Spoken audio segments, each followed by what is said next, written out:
بسم اللہ الرحمن الرحیم الحمد للہ الذی ارسل رسولہ بالہدی ودین الحق لیظہرہ علی الدین کلہ ولو کرہ المشرکون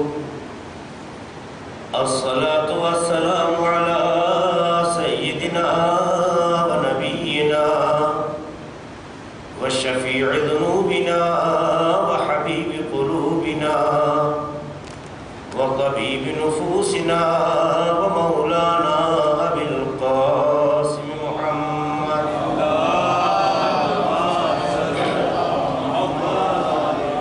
وعلى أهل بيت الطيبين الطاهرين المعصومين المظلومين الذين أذهب الله عنهم الرجس وطهرهم تطهيرا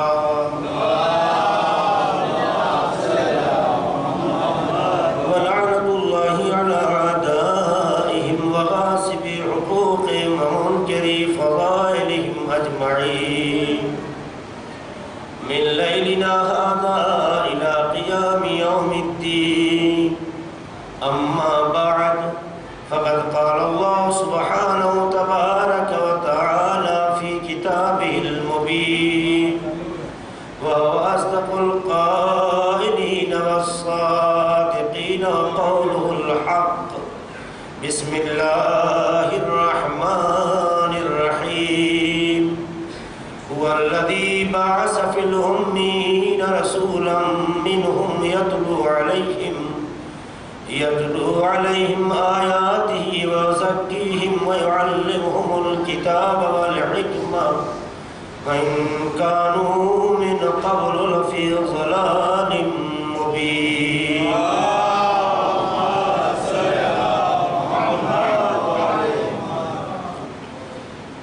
اسلام کی نگاہ میں تعلیم اور تربیت کے عنوان سے تعلیم کے مختلف پہلوؤں پہ گفتگو ہوئی کہ اسلام میں تعلیم ایجوکیشن کا کانسیپٹ کیا ہے، اسلام ایک مسلمان سے کیا مطالبہ کرتا ہے۔ یہ بات آپ کے سامنے رکھی گئی کہ پروردگار عالم نے انسان کی ابتدا میں ہی اسے تعلیم سے آراستہ کر کے یہ پیغام دیا کہ خدا کو جاہل بندہ نہیں چاہیے، تعلیم یافتہ بندہ چاہیے۔ اس کے بعد جو فکر اسلام نے دی کہ تعلیم اس دولت کا نام ہے جو نہ بیچی جا سکتی ہے نہ خریدی جا سکتی ہے۔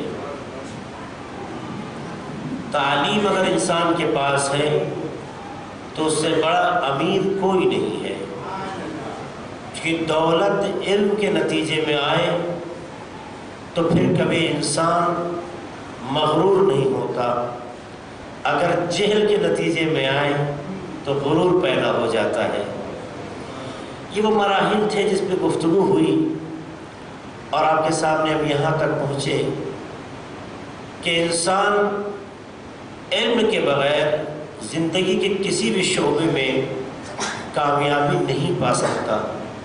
ہر مرحلہ تعلیم کے ہمراہ رکھا گیا ہے۔ قرآن نے صاف صاف کہہ دیا قُلْ هَلْ يَسْتَوِي الَّذِينَ يَعْلَمُونَ وَالَّذِينَ لَا يَعْلَمُونَ، اے میرے حبیب کہہ دیں ان سے کہ عالم اور جاہل، پڑھا لکھا طبقہ اور غیر تعلیم یافتہ طبقہ کیا برابر ہو سکتے ہیں؟ یہ وہ استفہام ہے جو استفہام انکاری ہے، جس میں جواب بھی موجود ہے، ابدا کبھی نہیں ہو سکتا۔ عالم اور جاہل کبھی برابر نہیں ہو سکتے، کیونکہ علم نور کو کہتے ہیں، جہل تاریکی کو کہتے ہیں۔ جس طرح سے روشنی اور اندھیرا ایک ساتھ اکٹھا نہیں ہو سکتے، اس طرح سے جہالت اور تعلیم اکٹھا نہیں ہو سکتے۔ اگر تعلیم آ گئی تو جہالت رخصت ہے، اگر جہالت رہ گئی ہے تو تعلیم نہیں آئی ہے۔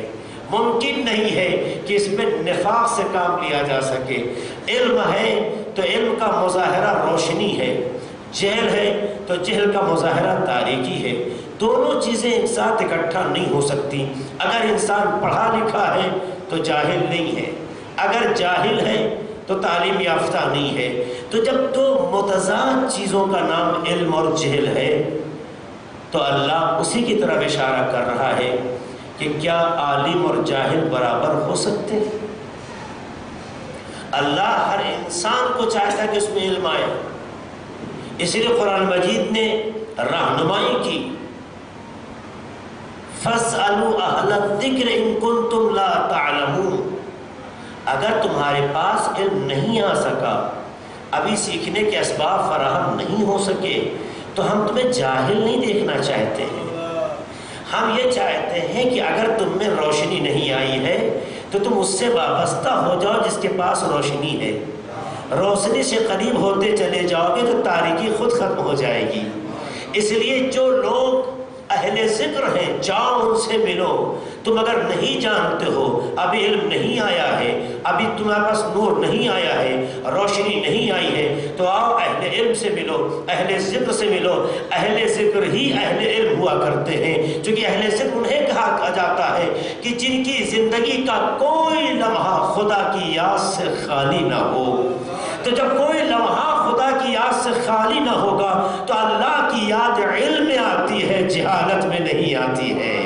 سلمان پڑھتے محمد والے محمد پر۔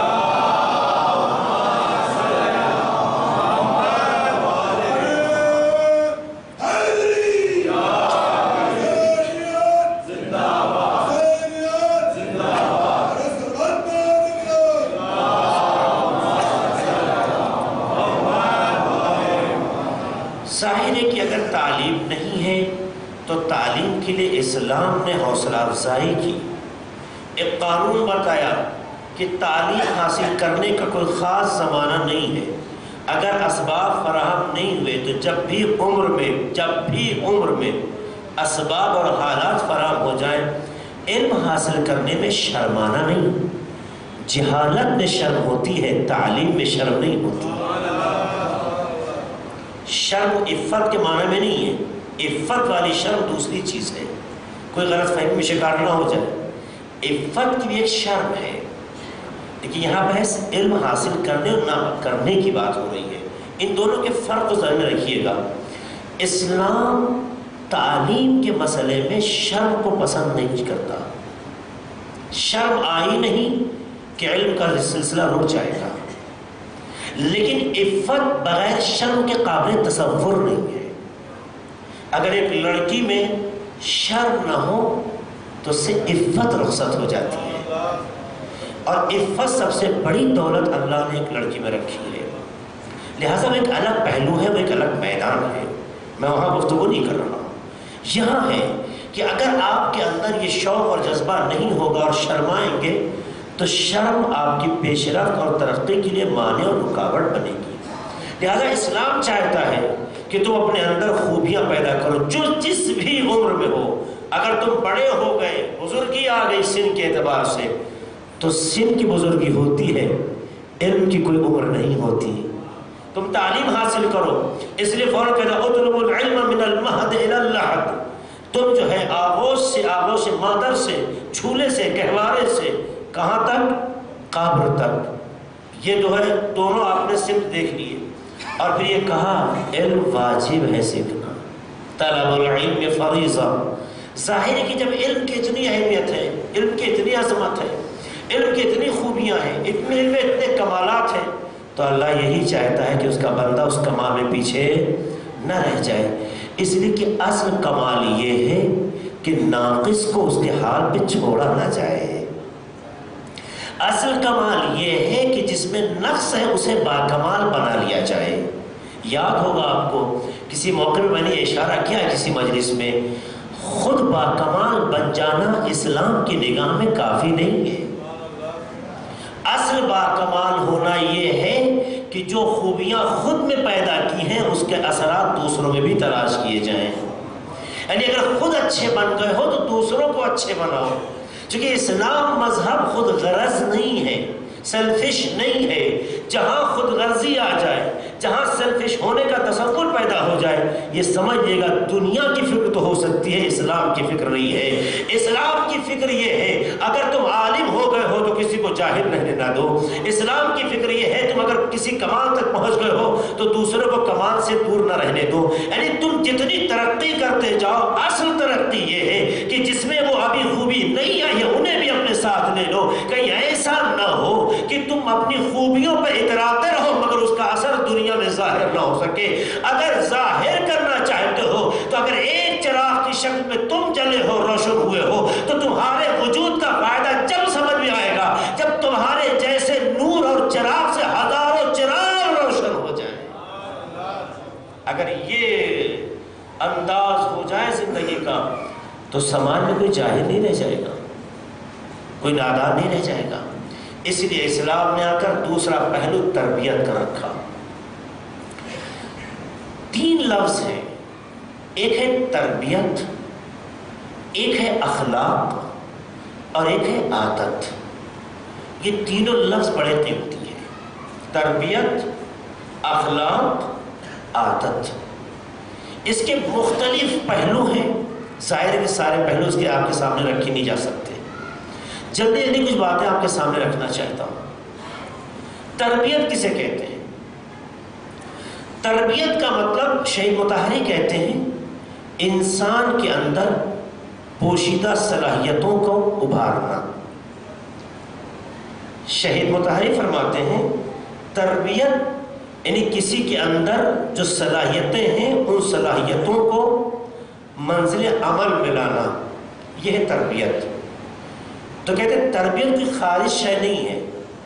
ایک مربی ہوتا ہے، تربیت کرنے والا ہوتا ہے، سکھانے والا ہوتا ہے۔ صلاحیت کی قید سے ایک جملہ کہنا چاہے کہ جس میں ایک کیپیسٹی پائی جائے۔ اس کا مطلب یہ کہ جہاں کیپیسٹی نہ ہو وہاں تربیت نہیں ہوتی۔ تربیت کے لیے اصول یہ ہے کہ صلاحیت پائی جائے۔ اسی لیے کہتے ہیں جن جن چیزوں کو جاندار سے تعبیر کیا جاتا ہے، یعنی جس میں روح ہوتی ہے، اس کی تربیت کی جا سکتی ہے۔ انسان میں روح ہے، انسان کی تربیت کی جا سکتی ہے۔ جانور میں روح ہے، جانور کی تربیت کی جا سکتی ہے۔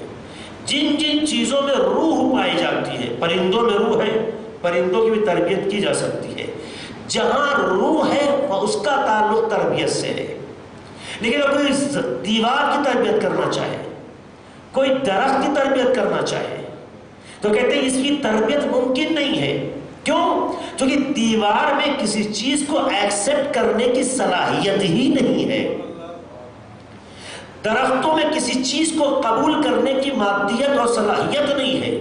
جب تک اس کے اندر چینج ہونے کی صلاحیت نہ پائی جائے، بدلنے کی صلاحیت نہ پائی جائے، کیپیسٹی نہ ہو، اس وقت تک اس کی تربیت نہیں ہو سکتی۔ تو اب عزیزو اگر انسانوں میں بھی جس میں روح ہے، جس میں جان ہے، جس میں تبدیلی کے حالات پائے جاتے ہیں، اگر کوئی ایسا انسان ہو جائے کہ جس کے اندر تربیت کا اثر نہ ہو تو اس کا مطلب یہ انسان اپنی بدعمالیوں کے نتیجے میں پتھر صفت ہو گیا ہے۔ ورنہ ممکن نہیں ہے کہ اس انسان میں تربیت کے اثرات، تربیت کے لیے شرط ہے کہ جو کیپیسٹی پائی جاتی ہے اس کیپیسٹی کو بروئے کار لانا۔ اب اگر اس کیپیسٹی ہی کو کوئی مارنے کی کوشش کرے تو ایسے انسان کو پتھر دل کہا جاتا ہے۔ اب یہ اپنا اپنا مقدر ہے۔ پیغمبر نے مقام تربیت میں سب کی تربیت کرنی چاہیے، مگر کچھ وہ تھے جو جاہل سے عالم بن گئے، دیہاتی سے شہری بن گئے، ایک ناقص سے کمال بن گئے۔ لیکن کچھ ایسے تھے کہ دم بھرنے کو تو صحابیت کا دم بھرتے رہے، مگر ایسا پتھر دل تھے کہ پیغمبر کی صحبت میں ان کے ساتھ رہنے کے باوجود بھی ٹس سے مس نہیں ہوئے، بلکہ یہ دیکھا گیا کہ جانوروں میں تبدیلی آ گئی ہے مگر ان میں تبدیلی نہیں آئی ہے۔ سلام پڑھتے محمد والے محمد پر۔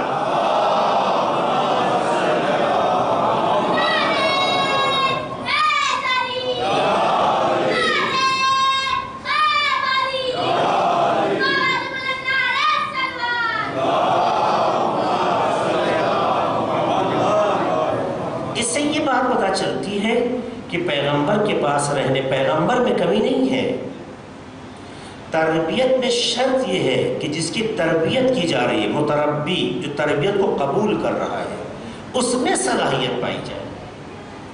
اچھا، تربیت میں ایک آزادی ہے، آپ جس ہدف اور جس مقصد سے تربیت کر رہے ہیں اسی اعتبار سے تربیت کا اثر پیدا ہوتا ہے۔ آپ کسی کی تربیت کس غرض سے کر رہے ہیں، اس لیے تربیت بدنی بھی ہے، تربیت فکری بھی ہے، تربیت روحی بھی ہے۔ انسان روح کی تربیت کر لیتا ہے، انسان فکر کی تربیت کر لیتا ہے، انسان جسم کی تربیت کر لیتا ہے۔ جس کی تربیت کا ارادہ یہ ہو کہ کسی کے بدن اور اعضاء کو مضبوط کرنا ہے، جیم میں بلاتے ہیں، اور جیم میں بلا کے اس کی تربیت کی جاتی ہے، اسے تربیت کہتے ہیں۔ لہذا جس معیار پر اسے وہاں لیا جاتا ہے، اگر بازوؤں کو، شولڈر کو مضبوط کرنا ہے تو بازو مضبوط ہوتے ہیں، سینے کو چوڑا کرنا ہے تو سینہ چوڑا ہوتا ہے، جس میں جس حصے پر کام ہونا ہے اسی اعتبار سے اس کو ٹرین کیا جاتا ہے۔ تو مربی کے لیے ضروری ہے کہ جس چیز کی تربیت کر رہا ہو پہلے خود اس میں وہ کمال پایا جائے تاکہ وہ تربیت کر سکے، پہلے خود۔ اس لیے کہ تربیت جاہل اگر کرنے والا ہو تو جہل کی بنیاد پر سامنے والے میں علم نہیں پیدا کر سکتا۔ اس لیے تربیت کرنے والا جس چیز کی تربیت کر رہا ہے ضروری یہ ہے کہ پہلے اس منزل میں وہ اس کے اندر خوبی پائی جائے، تب تربیت اپنا اثر دکھاتی ہے۔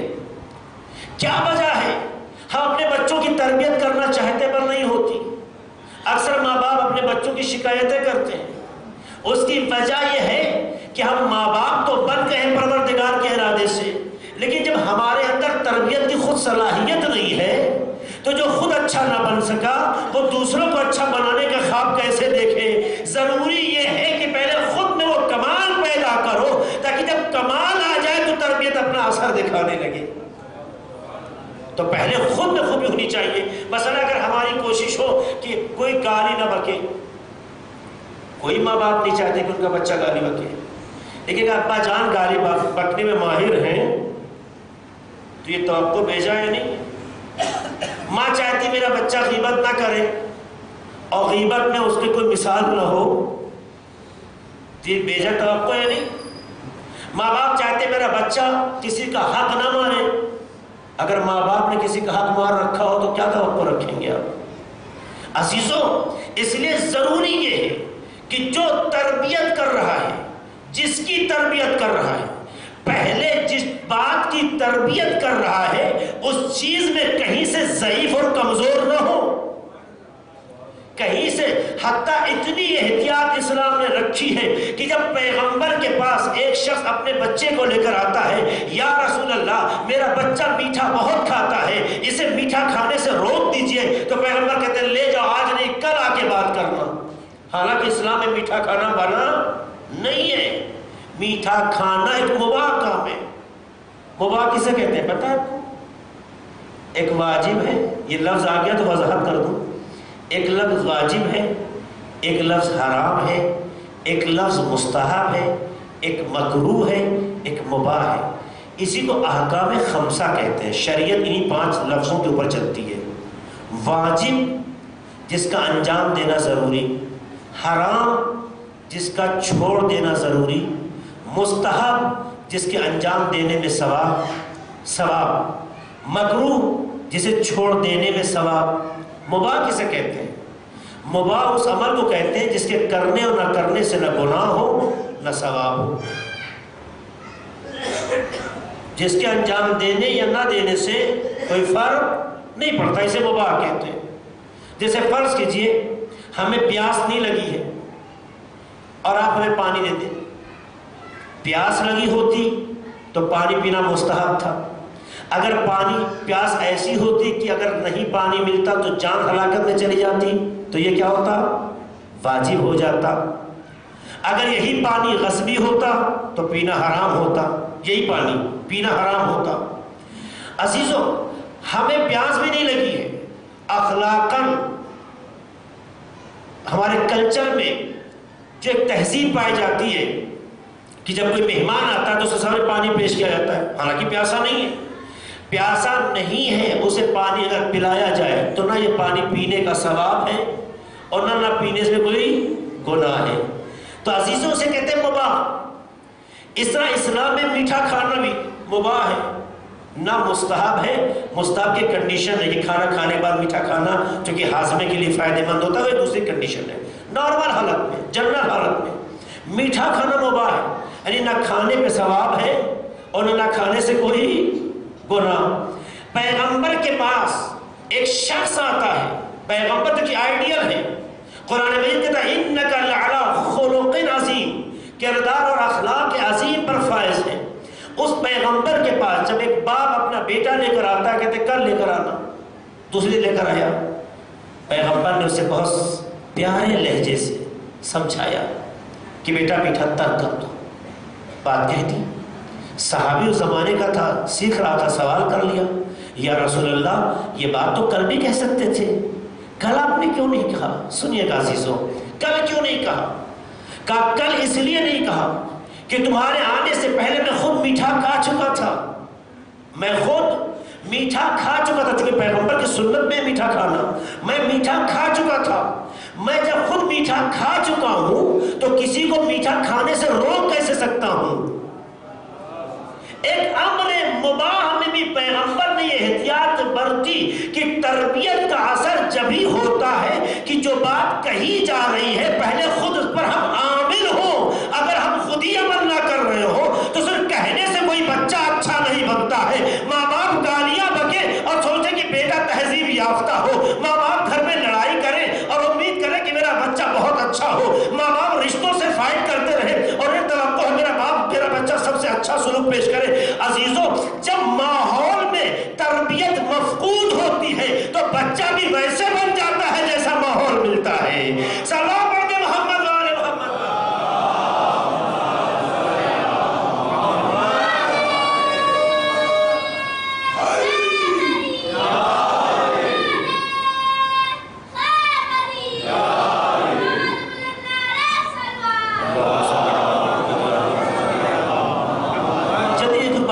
چاہتا ہوں آج کے زمانے میں دیکھیے، دنیا میں ترقی یافتہ دور میں جو ٹیکنالوجی ہے اس کا استعمال کرنا عیب نہیں ہے، لیکن ہر چیز کے استعمال کے دو رخ ہوتے ہیں. مثلا یہ چاقو بن گیا، کوئی بڑی چیز چھری، آپ چاہے سبزی کاٹیں، خدا نہ کرے چاہے کسی کا گلا کاٹ دیں، تو کیا چھری کا بنانا غلط ہے؟ میں کچھ کہنا چاہتا ہوں، اگر یہی چھری جس سے گلا بھی کٹ جاتا ہے اور جس سے سبزیاں بھی کٹتی ہیں، تو چونکہ گلا بھی کٹ سکتا ہے تو یہ کہنا کہ چھری بنانا غلط ہے صحیح ہے؟ نہیں. اس کا مطلب یہ ہے کہ دنیا میں جو جتنی بھی چیزیں بنائی جا رہی ہیں اس کے دو پہلو ہیں. ہمیں یہ دیکھنا ہے کہ کون سا پہلو مفید ہے، کون سا پہلو کسی کی ترقی کے ذریعہ ہے. ٹیکنالوجی میں دیکھ لیجیے، آپ کمپیوٹر آیا، آپ کمپیوٹر کے ذریعے سے بڑے دنیا کے مسائل بیٹھ کے حل کر سکتے ہیں، اور آپ چاہے پوری رات اپنے خیالوں کو خوش کرنے کے لیے کمپیوٹر کے سامنے بیٹھ سکتے ہیں. یہ موبائل آپ کے ہاتھ میں آیا تھا تاکہ دنیا آپ کی مٹھی میں نظر آئے. اب آپ دنیا کی مٹھی میں ہونا چاہتے ہیں تو یہ آپ کے اختیار میں ہے نا. آج کل دیکھیے ایک سے ایک جو ہے گیم آ رہے ہیں، یہودی کرسچنز گیم بنا کے صرف ایشیا کی طرف بھیگ رہے ہیں، اور اس میں خالی پوائنٹ ملنے کے چکر میں 3 بجے تک 4 بجے صبح تک بچے جگ رہے ہوتے ہیں. عزیزوں، یہ چیز بنائی گئی تھی تاکہ آپ اپنے معیار کے مطابق استعمال کریں. ہمیں تو یہ پتا چل رہا ہے کہ آپ کا معیار تو ختم ہو گیا، موبائل کے معیار کے مطابق ہوتے چلے جا رہے ہیں. آپ دنیا بدلنے کے لیے آئے تھے لیکن دنیا آپ کو بدل رہی ہے. اس کا مطلب یہ ہے کہ آپ تربیت دے نہیں رہے ہیں، تربیت لے رہے ہیں. جب تربیت بیگانوں سے لی جائے گی تو جن کا جو ارادہ ہے وہی اثر ہوگا. ان کا ارادہ یہی ہے کہ بچہ ہمارا نماز شب سے غافل ہو جائے، بچہ ہمارا عبادتوں سے غافل ہو جائے، بچہ ہمارا علم میں پیچھے ہو جائے، بچہ ہمارا ترقی نہ کر سکے. جب ان کا معیار یہی ہے تو ہمارا بچہ رات کو گیم کھیلتا ہے، ان کا بچہ تعلیم حاصل کرتا ہے، وہ علم حاصل کر کے مقدم ہو گئے فیصلہ ہے، لیکن کسی نے آپ کا ہاتھ پکڑا نہیں تھا، کسی نے آپ سے زبردستی نہیں کی تھی، ایسی چیز بنائی گئی کہ جس سے آپ جذب ہوتے گئے۔ میرے جوانوں، ظلم مت کرو اپنے ساتھ۔ اگر موبائل کا استعمال آپ کی ترقی کے راستے میں رکاوٹ ہے تو حرام ہے اس کا استعمال۔ موبائل کا استعمال دنیا کی کوئی چیز ہو، موبائل تو چھوٹی مثال ہے، موبائل اہم نہیں ہے، جو آپ کی ترقی اور آپ کی کامیابی کے راستے کی رکاوٹ ہو حرام ہے۔ اگر رات کو بیٹھ کے 2 بجے 3 بجے تک موبائل میں ٹائم صرف کیا جا رہا ہے اور نماز صبح کے وقت آنکھ لگ جائے تو آپ کا یہ جگنا حرام تھا، پتہ ہے؟ موبائل تو چھوٹی چیز ہے، آپ مجلسیں کرتے رہیں، رات بھر عبادت کرتے رہیں، رات بھر شب بیداری کرتے رہیں، مگر نماز صبح کے وقت سو جائیں، رات بھر کی شب بیداری چوپٹ ہو جائے گی۔ آپ غور کیجئے، یہ یوں ہی نہیں ہے سارے مسائل، ان مسائل پہ توجہ کی ضرورت ہے۔ آپ کو طے کرنا ہوگا کہ اپنے وقت کو خدا کی مرضی کے مطابق رکھیں یا اپنے وقت کو زمانے کے معیار کے مطابق رکھیں۔ تو اگر اپنے ٹائم کو زمانے کے معیار پہ چلائیں گے تو زمانہ جیسے بدنصیب ہے آپ کو بھی بدنصیب بنا دے گا، لیکن اگر خدا کی مرضی کے مطابق بنا دیا تو رات کو جگنے کا اثر یہ دے دے گا کہ اگر بلال اذان نہ کہے تو صبح نمودار نہیں ہوتی۔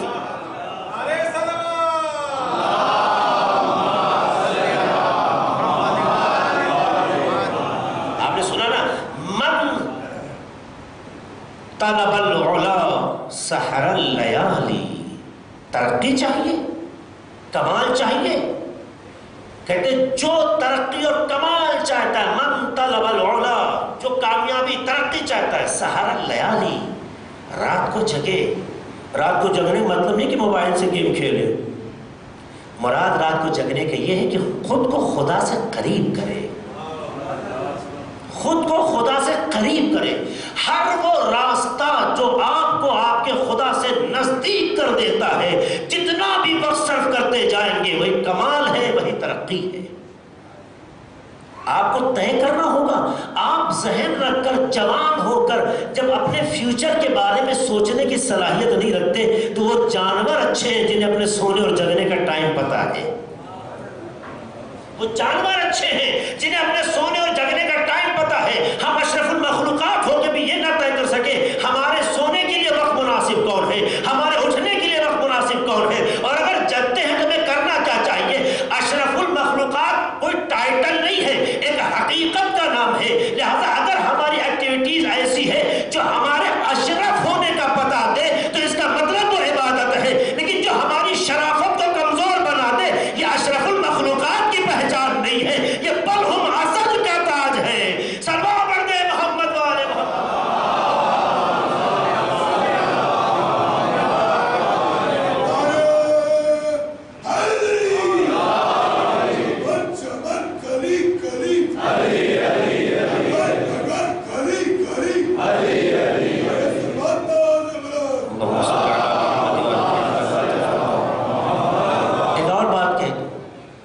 سکتا ہے کہ ہم جو رات میں کر رہے ہیں میرے ماں باپ نہ دیکھ رہے ہوں، یا جن سے ہم متاثر ہوتے ہوں وہ نہ دیکھ رہے ہوں۔ دنیا کی نگاہوں سے تو خود کو آپ چھپا سکتے ہیں، لیکن جسے دیکھنا چاہیے اس سے نہیں چھپ سکتے، اس سے نہیں چھپ سکتے۔ ماں کو دھوکہ دے سکتے ہیں، باپ کو بیوقوف بنا سکتے ہیں، رشتوں کو آپ گمراہ کر سکتے ہیں، لیکن اپنے خدا کو گمراہ نہیں کر سکتے۔ لہٰذا وہ کرو کہ جس سے خدا خوش ہو، وہ نہ کرو جس سے ہم خوش ہوتے ہو۔ اگر ہم اپنی خوشی کی طرف جائیں گے تو خدا ہمارے حال پہ چھوڑ دے گا، لیکن جب خدا کی خوشی تلاش کریں گے تو خدا کبھی تنہا نہیں چھوڑے گا۔ جس کے ساتھ خدا ہو جاتا ہے وہ کبھی تنہا نہیں ہوتا، جس کے ساتھ خدا نہ ہو وہ کبھی کسی کے ساتھ نہیں ہوتا۔ یہ ہے عزاداری جو ہمیں سکھاتی ہے۔ کیا کہا تھا امام حسین علیہ السلام نے؟ خدایا جس نے تجھے پا لیا اس نے کیا کھویا، اور جس نے تجھے کھو دیا اس نے کیا پایا۔ تو معیار خدا ہے۔ تو عزیزوں، دنیا سے چھپ کے سب کچھ کیا جا سکتا ہے، لیکن اس سے چھپنے کی کوشش بھی مت کرنا، چونکہ دیکھنے کے لیے وہ آنکھوں کا محتاج نہیں ہے کہ غفلت ہو جائے۔ تو ہمیں تربیت کے مرحلے میں سوچنا ہوگا۔ تو تربیت کسی بھی چیز کی ہو سکتی ہے۔ عادت کیا چیز ہے؟ کہتے ہیں عادت ایک ایسا عمل ہے کہ جب کوئی انسان اپنے اندر پیدا کر لے، کیسی بھی عادت ہو پیدا کر لے، تو پھر اسے ترک کرتے ڈرتا ہے۔ سنیے گا، بہت اہم باتیں ہیں یہ۔ عادت ایک ایسے عمل کا یا ایسی صفت کا نام ہے۔ عادت ایک ایسی صفت ہے کہ جب انسان کے اندر پیدا ہو جائے تو پھر اسے چھوڑتے ہوئے ڈرتا ہے، گھبراتا ہے، یعنی ڈر لگا رہتا ہے کہ چھوڑ دیں گے تو اندر سے ہمارے بھونائیں ہمارے ساتھ نہیں ہوں گی۔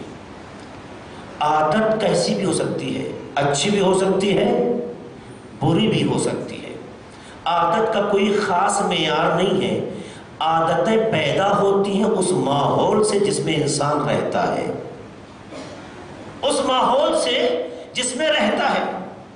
ہر عادت اچھی نہیں ہوتی ہے، ورنہ وہ لوگ جو کہتے تھے انا وجدنا آبانا کذالک یفعلون، ہم نے اپنے آبا و اجداد کو ایسے ہی کرتے دیکھا ہے، یہ عادت کا پتہ دے رہے تھے۔ اور قرآن نے کہا عادتیں اگر اسلامی مزاج کی نہ ہو تو کفر آمیز تو ہوتی ہیں، اللہ کی طرف قریب ہونے کا لیے معیار نہیں بنتی۔ عادتیں اگر اللہ سے قریب نہیں کرتی ہیں تو یہ عادتیں اسلام کی نگاہ میں قبیح ہیں، بری ہیں۔ عادت کسی بھی چیز کی ہو سکتی ہے۔ ایک انسان کو عادت نہ کھانے کی ہے، ایک انسان کو عادت سے کھانے کی ہے، ایک انسان کو عادت ایک پیر کھڑے ہونے کی ہے۔ عادتیں کچھ بھی ہو سکتی ہیں۔ ایک انسان کو عادت ہے خوب نماز پڑھنے کی، نماز پڑھنا، اسی لیے کہا گیا ہے عبادت کو عادت نہ بنانا۔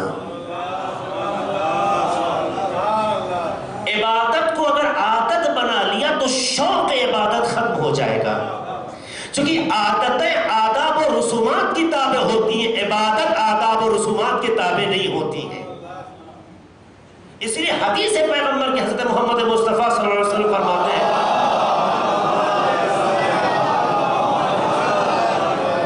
لا تنظروا الى کثرت الصلاة و کثرت الصوم، تم لوگوں کی کثرت عبادت اور کثرت روزہ کی طرف نگاہ نہ کرو، ولا الى کثرت الحج، حج کثرت سے کرنے والوں کی تعداد پہ توجہ نہ کرو۔ روایت کے جملے میں تو حج ہے، میں ایک جملہ اسی کو دیکھ کر کہہ سکتا ہوں، ولا الی کثرت الزیارہ، اور نہیں وہ لوگ جو بہت دھڑلے سے زیارتوں پہ جاتے ہیں۔ ہم نے امام حسین کی 20 بار زیارت کی، 15 بار زیارت کی، 30 بار زیارت کی، 5 بار زیارت کی، سب اتنی بار زیارت کی، لوگ گنواتے ہیں نا، دیکھیے سب ہم نے، مولا نے ہمیں موقع دیا 15 بار الحمدللہ کربلا کی زیارت کی۔ ایسا نہیں ہے کہ کربلا کی 15 بار زیارت کرنا کوئی عیب ہے، یہ نہیں ہے۔ زیارتوں کو عادت نہ بناؤ۔ اصل زائر وہ ہے کہ جب زیارت سے واپس لوٹے تو صرف زائر حسین کہلائے، وہ نہ کہلائے جو کل تک کہلاتا تھا۔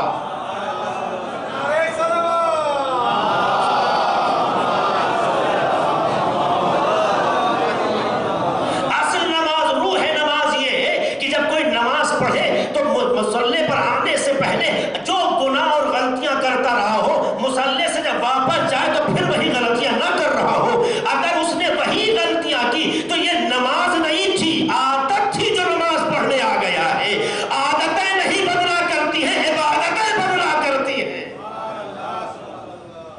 اگر انسان روزہ رکھتا ہے مگر اس کے نفس میں تبدیلی نہیں آتی ہے، اس کے روح میں تبدیلی نہیں آتی ہے، اس کی فکر میں تبدیلی نہیں آتی ہے، اس کے دل پر خدا کا راج نہیں ہوتا ہے، تو اس کا مطلب ہے اس نے عادت کے مطابق خود کو بھوکا رکھا ہے، روزہ نہیں رکھا ہے۔ کیونکہ روزہ نفس کو اتنا بدل دیتا ہے کہ نتیجے میں انسان متقی بن جاتا ہے۔ کتب علیکم الصیام کما کتب علی الذین من قبلکم لعلکم تتقون، روزہ اسی لیے رکھا گیا ہے تاکہ انسان متقی بن جائے۔ متقی کیسے بن جاتا ہے؟ انسان قابل غور لمحہ ہے۔ کیسے بن جاتا ہے متقی انسان کا؟ اس طرح سے بن جاتا ہے کہ انسان کا اختیار ہاتھ میں ہے، غذا گھر میں رکھی ہوئی ہے، چاہے تو دن کے حصے میں کبھی بھی کچھ بھی کھا سکتا ہے، کوئی اس کا ہاتھ پکڑنے والا نہیں ہے، چونکہ اپنے گھر کا وہ مالک ہے، جو چاہے کھا سکتا ہے۔ مگر نہیں، رمضان میں خدا کی اطاعت کا جو جذبہ پیدا ہوا ہے، اس جذبے کے تحت اذان صبح سے لے کر اذان مغرب تک وہ کچھ بھی نہیں کھاتا ہے، جبکہ کوئی ہاتھ پکڑے ہوئے نہیں ہے، غذا سامنے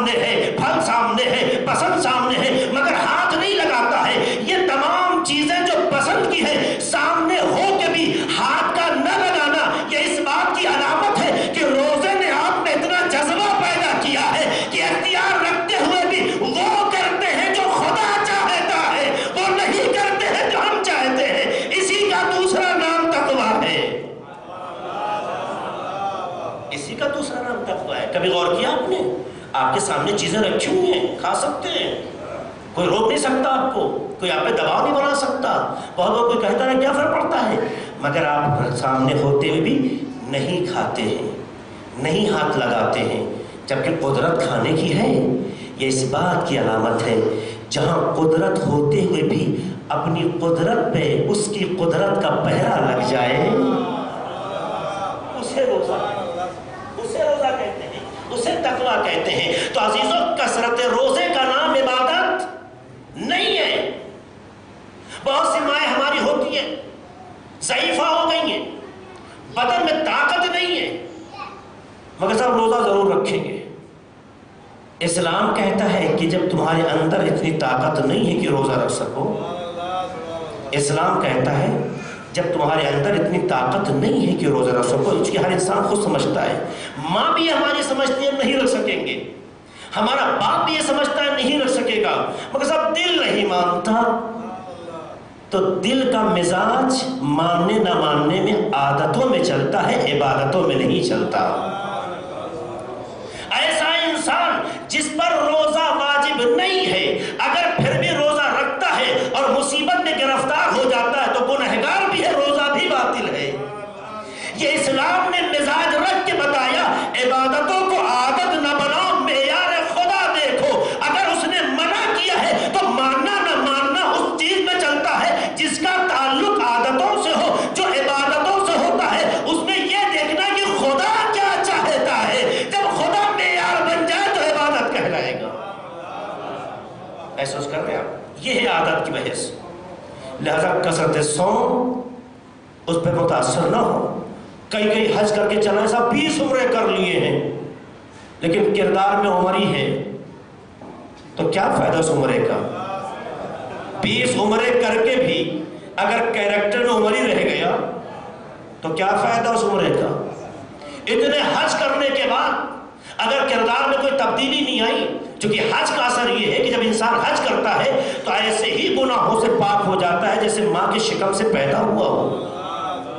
اگر حج کی یہ برکت ہے تو حاجی ہونے کے بعد بھی، چہرے پہ داڑھی رکھ لینے کے بعد، یا ایک خاتون جو اب تک محجبہ نہیں تھی مگر حج کی برکت سے حجاب کرنے لگی ہے، مگر فکریں پاک نہیں، زبان پاک نہیں، سماعت پاک نہیں، مزاج پاک نہیں، تو یہ نصیب کا چکر تھا، حج نہیں تھا. جو لوگ آج اربعین کے موقع پہ جانا چاہتے ہیں، اللہ مبارک کرے ہر اس انسان کو موقع دے جو امام حسین کی زیارت کا جذبہ رکھتا ہے. بہت بڑی عبادت ہے، لیکن عزیزوں اسے عادت نہ بنانا، عبادت کو عبادت ہی رکھنا.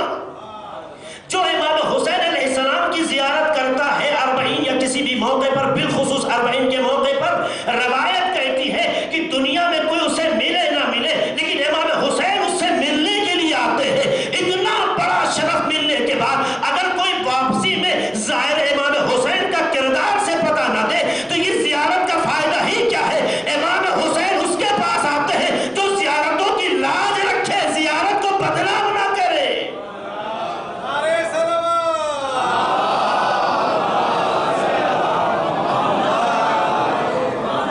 ضرور جائیں آپ، اللہ موقع فراہم کرے ضرور جائیں، موقع اللہ دے دوسروں کو بھی لے جائیں. عظیم شے ہے. میں ایک مطلق بات کر رہا ہوں، ایک عام بات کہہ رہا ہوں. زیارت کر کے بھی آئیں اور پھر زندگی ویسے ہی رہے جیسے پہلے تھی.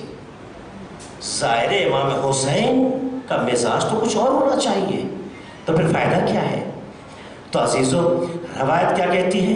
لا تنظروا الى کثرت الصلاۃ والصوم والى کثرت الحج.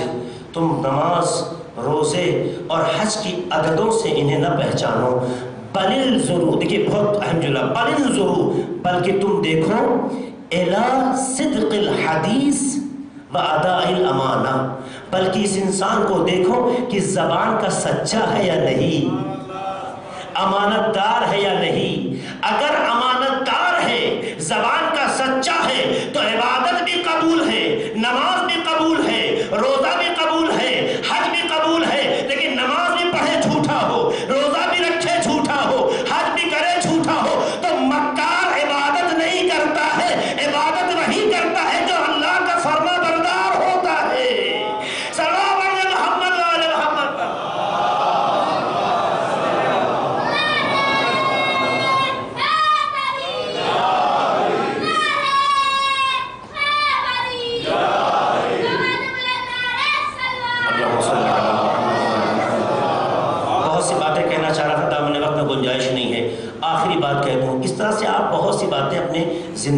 سکتے ہیں عزاداری بھی عبادت ہے عزیزو، عادت نہیں ہے، عادت نہیں ہے۔ عادت کو چھوڑتے ہوئے انسان گھبراتا ہے، عبادت میں نہیں گھبراتا ہے، عبادت میں اس کا معیار دیکھتا ہے۔ اگر ہماری عزاداری عبادت ہوتی تو ایک مجتہد اگر عزاداری کے طریقے کو اصلاح کر دے تو عادت کی بنیاد پر تکلیف ہوتی ہے، عبادت کی بنیاد پر نہیں ہوتی ہے۔ صلوات میں محمد والے محمد پر۔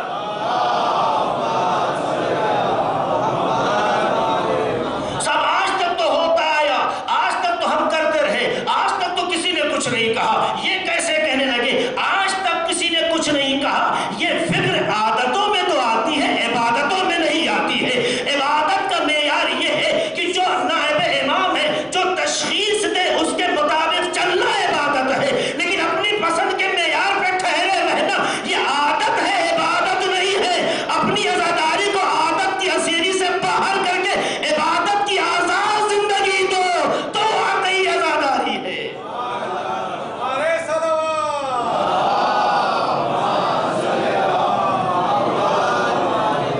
اب بات سمجھ میں آئی آپ کو؟ اکثر جو مجتہدوں کے اوپر زبان درازیاں ہوتی ہیں، زبانیں کھلتی ہیں، اس کا مطلب یہ ہے کہ آپ نے عزاداری کو عادت بنا لیا۔ عزاداری کو عادت نہ بنانا، عزاداری عبادت ہے۔ عبادت الہی معیار پہ چلتی ہے، ہماری پسند پہ نہیں چلتی۔ لہذا ہماری عزاداری اگر ہوگی تو ہم چاہے جو کریں، حسین کی عزاداری ہوگی تو الہی معیار چلے گا۔ اپنی پسند سے حسین کی عزاداری کرنا یا آپ کی عزاداری ہے، حسین کی نہیں ہے۔ سر غور کیجیے گا اس بات کے اوپر جو میں کہہ رہا ہوں، جتنا بھی سوچتے جائیں۔ اور آخری جملہ میں کہوں گا اخلاق۔ اخلاق ایک ایسی صفت ہے جس کا تعلق صرف انسانوں سے ہے۔ جانور کو کتنا بھی ٹرین کر دیجئے اسے صاحب کردار نہیں کہتے۔ اخلاق کا تعلق صرف انسان سے ہے۔ انسان و جانور تربیت میں مساوی ہو سکتے ہیں، عادتوں میں بھی مساوی ہو سکتے ہیں، پر انسان کا امتیاز اخلاق ہے، چونکہ اخلاق کا تعلق صرف انسان سے ہے۔ چونکہ اخلاق ایک ایسی صفت کو کہتے ہیں جس میں کوئی منفی چیز نہیں آتی ہے، پازیٹیو مثبت ہوتی ہے۔ مثبت چیز کا نام کردار ہے۔ جانور کتنا بھی آپ سکھا لیجئے کبھی اسے آپ نہیں کہیں گے کتنا صاحب کردار ہے۔ کہا کسی نے آج تک جانور کو صاحب کردار؟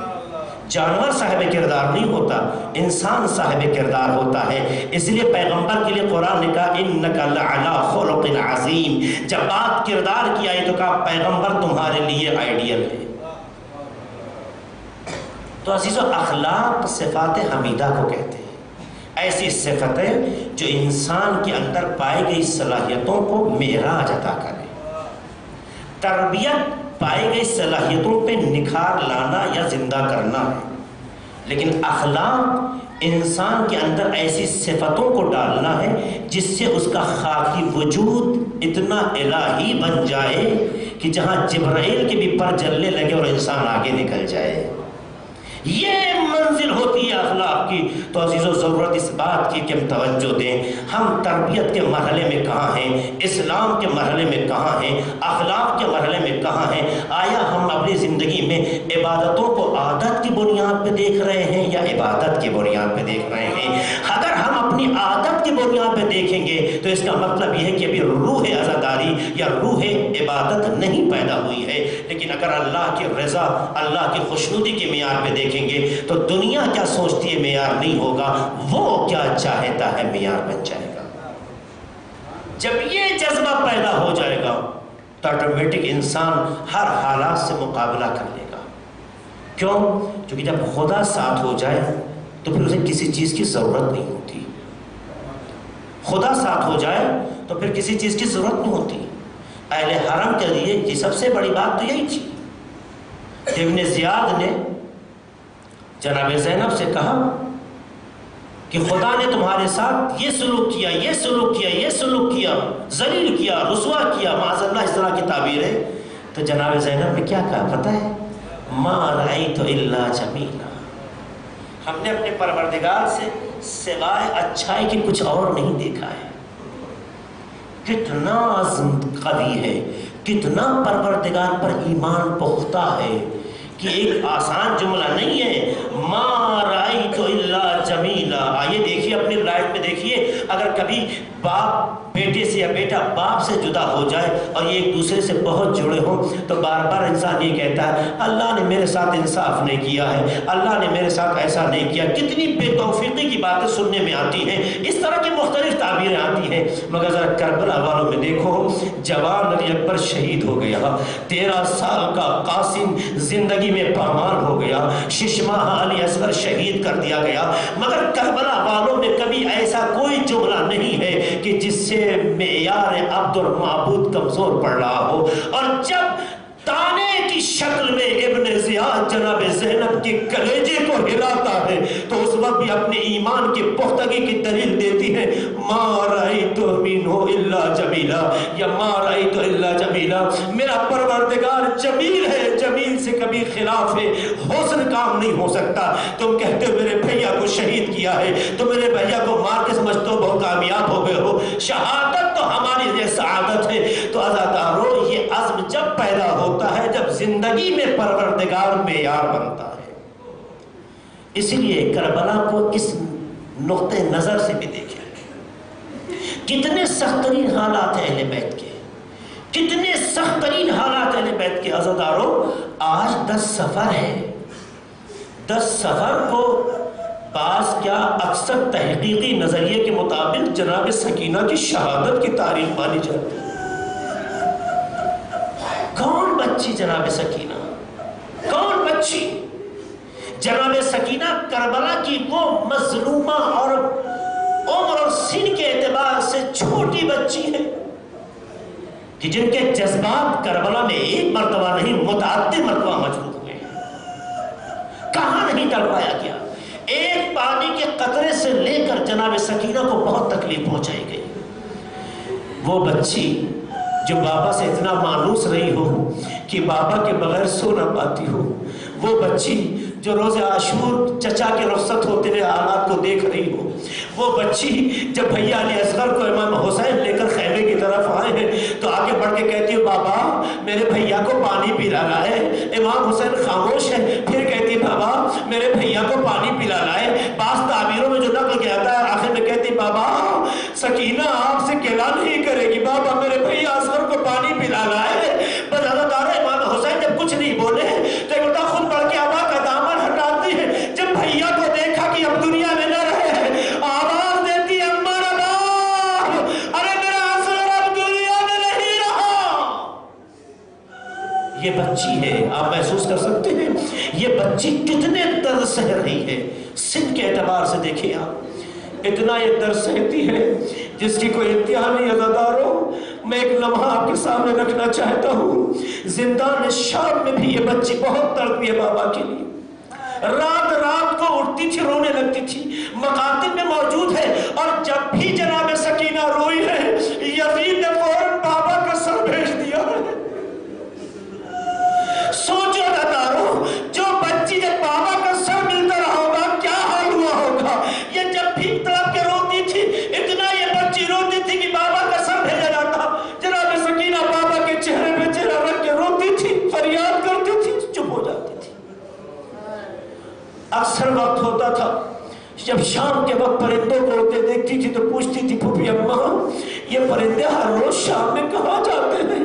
تو جواب دیتی تھی میری لاڈلی, ارے یہ پرندے شام کو اپنے گھر واپس جاتے ہیں. تو بچی تڑپ کے کہتی تھی پھوپھی اماں آخر ہمیں کب اپنے گھر جانا نصیب ہوگا. کہتے چھوٹے چھوٹے جملے بعد میں گھر کے بزرگوں کو بہت تڑپاتے ہیں.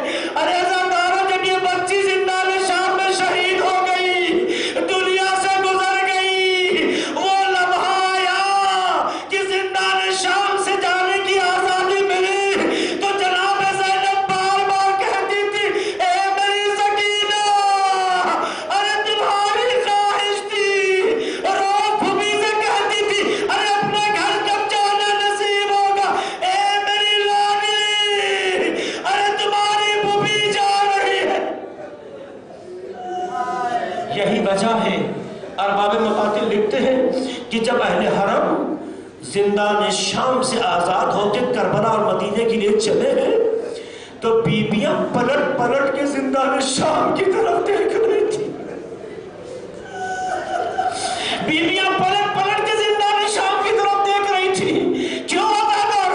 یہ اس لیے دیکھ رہی تھی کہ وہ بچی جو کربلا کے حادثے کے بعد اب تک تڑپ تڑپ کے جیتی رہی ہے، نہیں پتا کب سوئی اور کب نہیں سوئی، کب اسے احساس پیاس ہوا کب نہیں ہوا، تمام چیزیں اپنی جگہ، لیکن بھیا کی ایک امانت تھی جسے کربلا سے لے کے زینب آئی تھی، مگر کیا کرے حیات ہی اتنی تھی کہ بچی کو یہاں دفن کر کے جا رہی تھی، گویا پلٹ کے کہہ رہی تھی اے میری سکینہ، پھوپھی جا تو ضرور رہی ہے مگر ہماری روح تمہارے ساتھ ہے، اے میری بچی سکینہ، ہمیں جانا پسند نہیں ہے۔